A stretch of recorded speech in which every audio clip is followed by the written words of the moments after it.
All right, Shalom.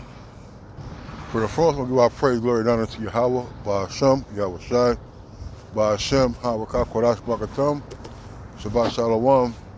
Double honor to the apostles and elders of Great Millstone and to all came across the globe.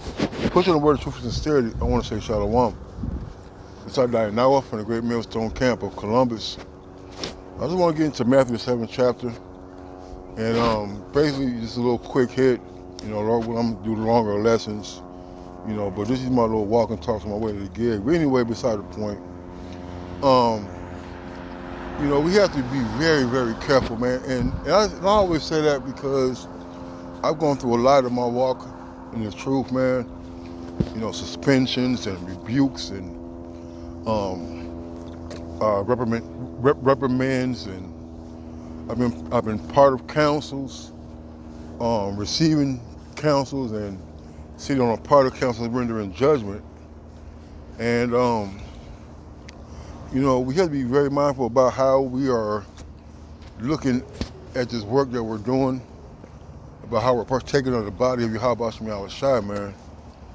And maturity and growth and understanding and experience plays a very big and important role in our decision making. All right, and we can't go around in a holier than thou spirit that look at me and belittle you spirit, man. And it happens, man. It happens more often than it should. And we have to be aware of those things, man, because they can quickly turn on you. You could bring somebody to counsel or bring somebody, you can bring somebody to counsel or something, and while you're sitting in a council, the Spirit changes, and now you're the one in the council, and now your deeds and your works are being brought to the light. And we can't never say what we're not gonna do or how brothers should go about certain things, because we can just give advice and go according to the scriptures, but at the end of the day, a brother's gonna make their own decisions. They're gonna take their own counsel and understanding how they take it. And we all have different thorns. We all have different battles that we're facing and fighting each and every day. And just because because you don't have that problem, don't mean the Lord exposed the problem that you do have. And a lot of it is it comes from pride, man. All right, we have to guard ourselves of becoming prideful and judging one another. All right, let's get this one. One of my favorite chapters. I'm just gonna get it right here.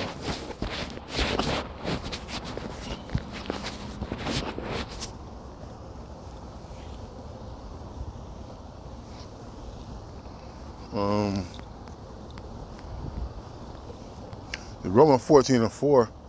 Who art thou that judgest another man's servant? To his own master he standeth or falleth.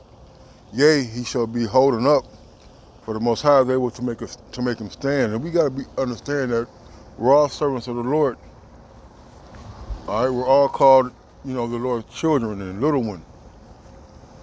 And all men not have pleasure in all things. Every brother's not going to walk and do things exactly the same. What we do have in common is following Yahweh Shai, keeping the law, statutes, and commandments to the best of our ability, and teaching the word in sincerity and in truth, directly and correctly, breaking down these scriptures. That's what a judgment is. That's how we judge. All right, we don't judge based on the things that I do and the things that another brother does and compare the two. Because a lot of things the Lord allows, but doesn't mean that it's going to be beneficial for everybody. All right, and we have to be cognizant of that, is that we're not judging men, we're judging for the Lord. All right, and in that judgment, you got to have a balance. You got to have an understanding of what it is you're really judging. Are you judging them based on how you would do something, or are you going to use the scriptures as your basis for judgment? And if it doesn't line up with the scriptures, then yeah, you rebuke and correct. But if it ain't going off, then you got to brothers deal how they going to deal, man. All right?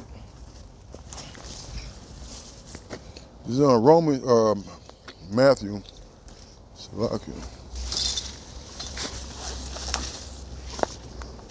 Come on.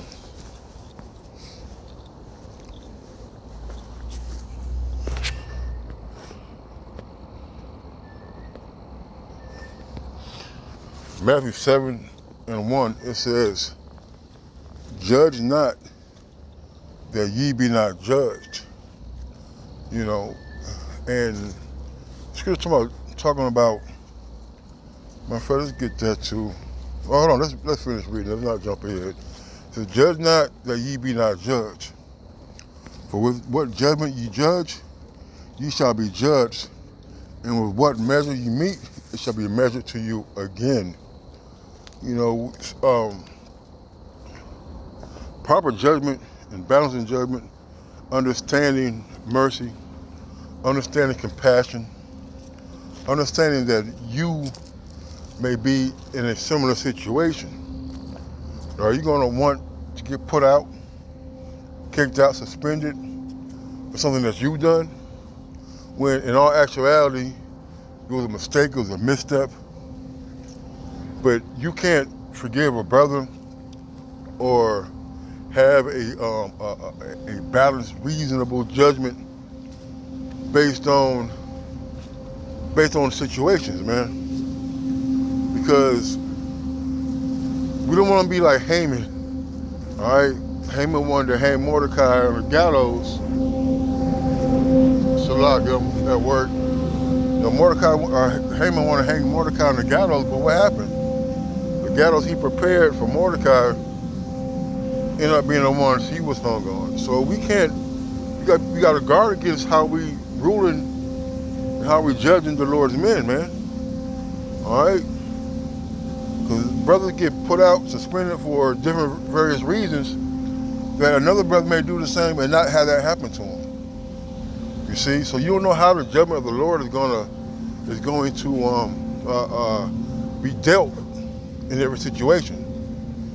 All right? Verse 3. "And why beholdest thou the mote that is in thy brother's eye, but considerest not the beam that is in thine own eye?" All right?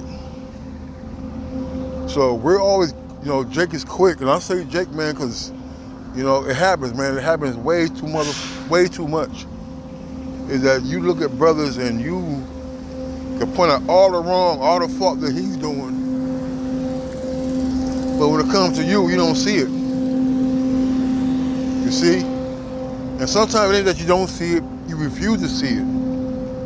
And now you're justifying your actions based on the response or the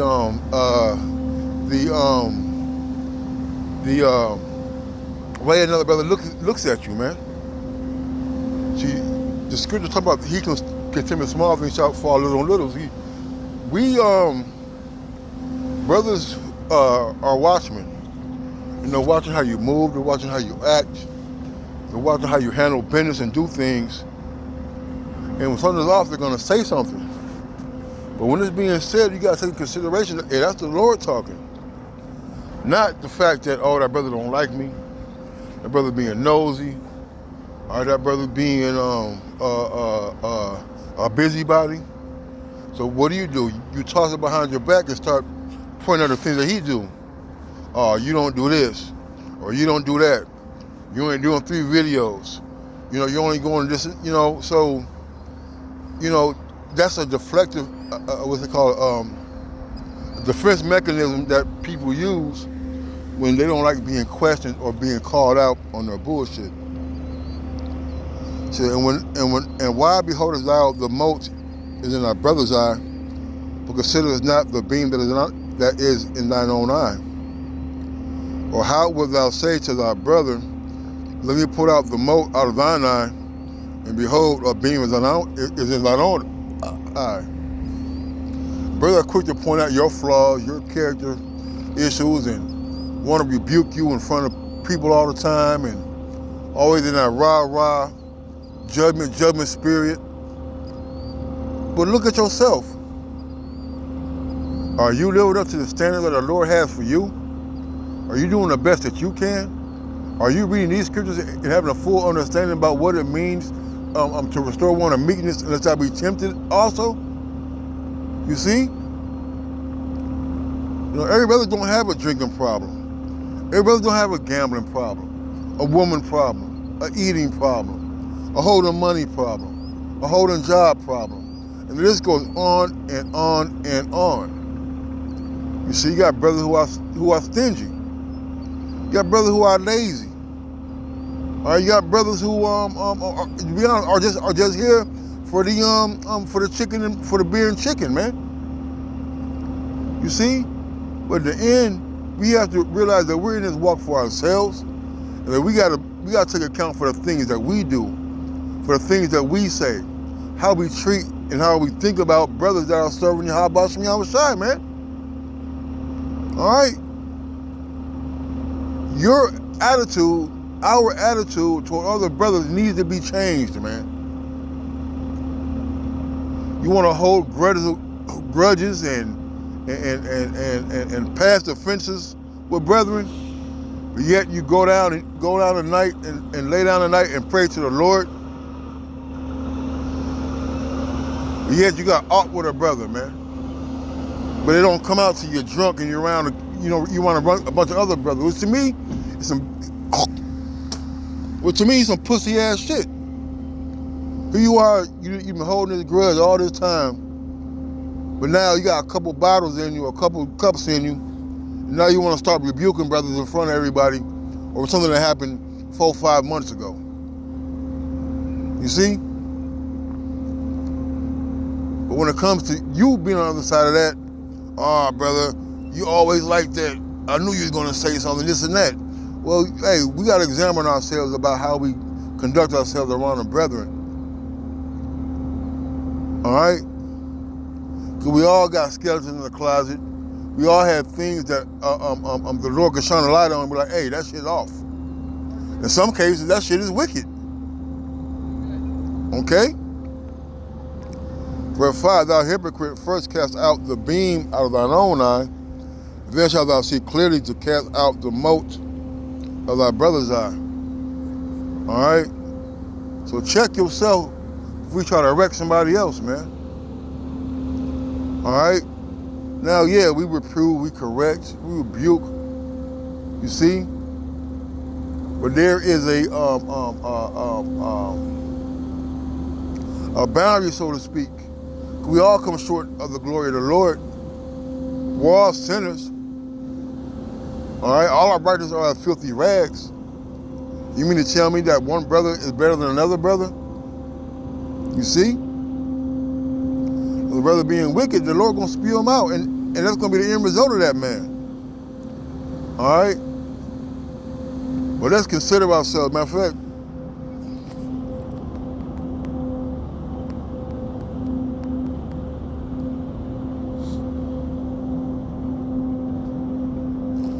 Galatians 6:1, this has been coming out a lot. Galatians 6:1, brethren, if a man be overtaken in a fault, ye which are spiritual, restore such a one in the spirit of meekness, considering thyself, lest thou also be tempted. And Jake forget.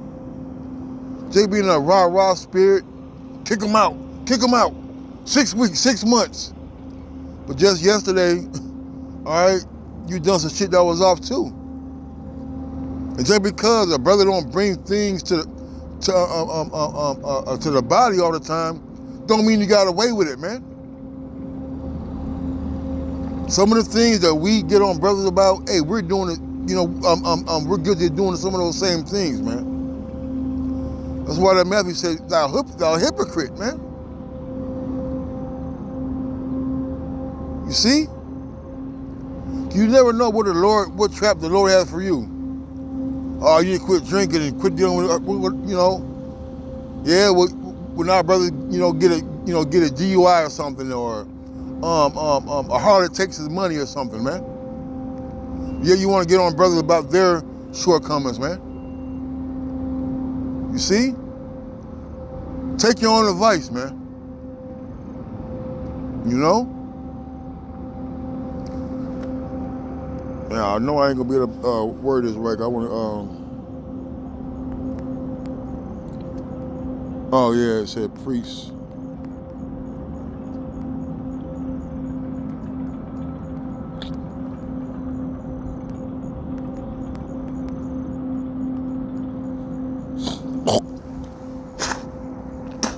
Salakia.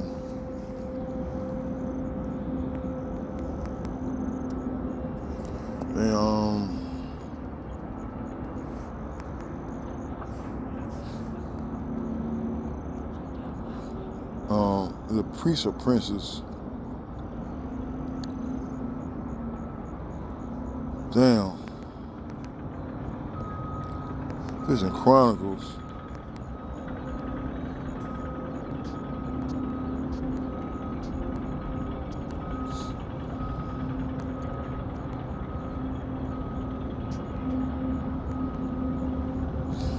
Oh man.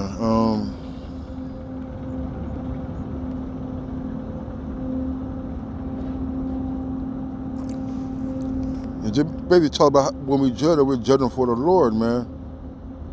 All right. You know.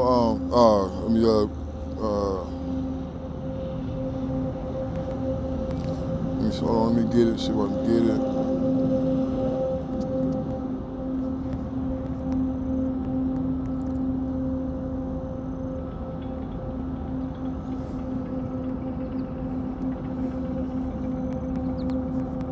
I gotta get it. Hold on. Damn.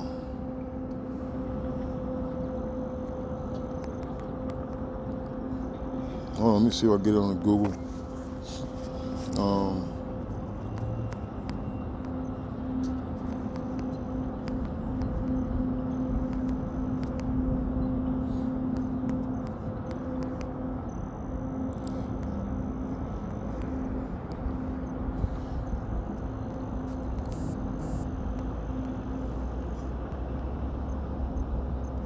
Yeah, 2 Chronicles. Let me see.